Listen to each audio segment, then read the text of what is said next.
Okay, Plymouth are back at home park this weekend for the visit of Swansea. Let's check in with both our regular reps for both teams. Good evening, Jaden and Richard. How are we? Yeah. Very good, thank you. I'm sure you are, Richard. We'll come to your big grinning smile in a second. Let's go chat to Jaden first. First of all, Jaden, it's been well reported this week about the tremendous support that Plymouth are getting in away games. I think 2,400 was it that went to Hull, similarly midweek. Kudos to Plymouth. I mean, to take thousands away for away game midweek on Friday nights is just it's something special going on at your club, isn't it, at the moment? Before we talk about the football, Yeah, it's great. Nothing new as well. Last season was great as well. I think hopefully we can continue bringing large amounts of numbers when the team starts dropping a little bit. If we drop a bit of form, then hopefully some of our fans will stick to the club and give us the support we need. yeah. All right, let's talk about the last couple of games and talk us through the Millwall game first of all, then, because usually very good at home. And we just chatted to Millwall fan, you might have heard, and they were talking about actually Plymouth had their chances in that game, just didn't take them. Is that the way that you saw it? Yeah, it's been the same with a lot of our games recently. We haven't taken our chances, and well, I'm not gonna say anything about the second goal, but but yeah, it could have easily been at least a 1-1 draw for sure. All right. So what was the team in that game? Was there anything different in that game? Did the manager get it wrong? What happened? No, not as bad as Bristol. I think this time it was good manager choices, but Millwall really showed how you win a game away from home. I think we struggled to win games away from home, and they showed us how to do it. So I hope that Schumacher's taken notes. Yeah, since you scored 6 against Norwich, the goals have dried up a bit, haven't they? But you did get the goal up at Hull, and I suppose unlucky not to come away with 3 points there. How did you see that game last week? Yeah, I expected something similar to what happened at Hull. I said it would be 1-1, and it was. And yeah, my mind's gone blank now. That's all right. That's okay. So this is probably not the best fixture at the moment. Then, if you're trying to get something back at home, because you're running into a Swansea side that have suddenly remembered how to play football.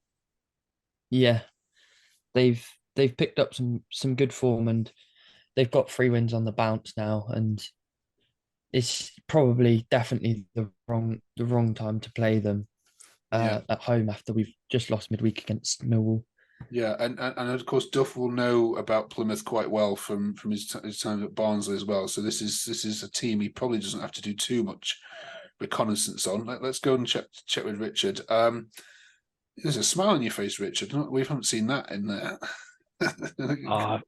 Football's a funny game, isn't it? When you're down in the doldrums, you can't seem to buy a goal, buy a win, and then you get 3 in a row. It's unbelievable stuff. What a week! I couldn't have expected the results we've had against a couple of tough teams. Yeah. But you can say that about any team in this league. You've got to really work hard to get a win. It's a lot of draws, and it's unpredictable. That's why the Championship is the best league in the world at the end of the day. Yeah. So, I mean, Duff was under pressure, wasn't he, after the South Wales derby, and you lost that game in the manner that you did. But since then, it's like the players have suddenly realised, oh, we've actually got to do something here, and that was like a corner's been turned. What has there been any technical changes or tactical changes or personnel changes that have seen this come about, or is this just confidence? I think it's a bit of everything, really. We've got a very new side. Everything's quite new in general. So you've got new coaching staff, you've got new players have come in. And I think the key thing is togetherness as a group. Even when we weren't getting the results, we weren't getting battered. We were sort of, you might lose by an odd goal, you pick a point, your luck's not rolling your way. And then they finally got that win against Sheffield Wednesday, and all of a sudden it's like something's been lifted off their shoulders.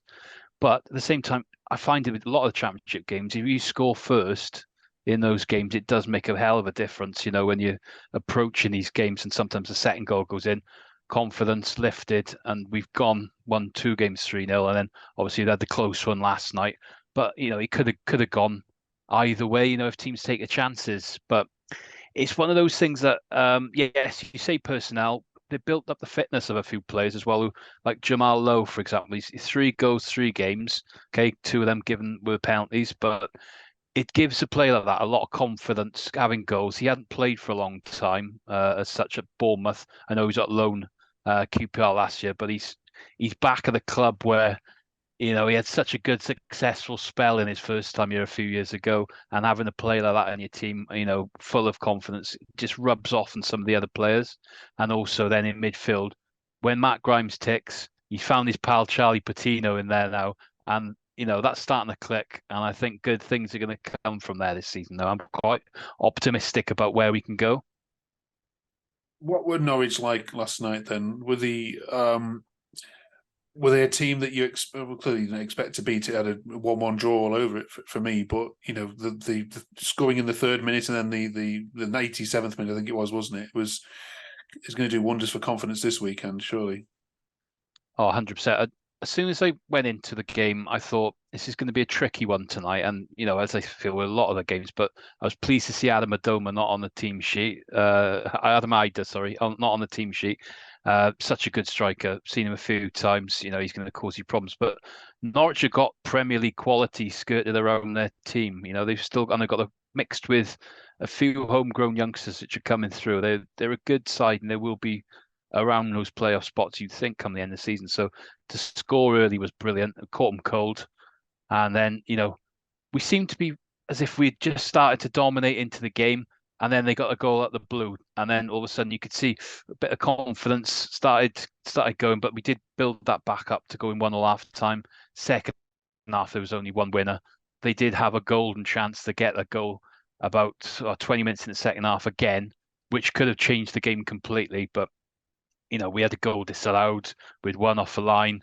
Then they had the ultimate scramble, really, for the winner, really, with Jamal Lowe. He's bashed it twice. It didn't look like it was going in. And it's fallen to Bashir Humphreys, of all people, and he's just welted it, and it's gone in the top corner. So that's football for you. And then we held out and we defended firm. So 3 points again. Happy days. Yeah, and the Liberty Stadium turning into something a bit of a fortress. What about this game then against Plymouth? I mean, the way they look at this game is that both teams are kind of sort of 5-6 points away from playoffs and a similar distance away from the relegation zone. So Plymouth aren't going to go down, Jaden, are they? No, I can't see that happening.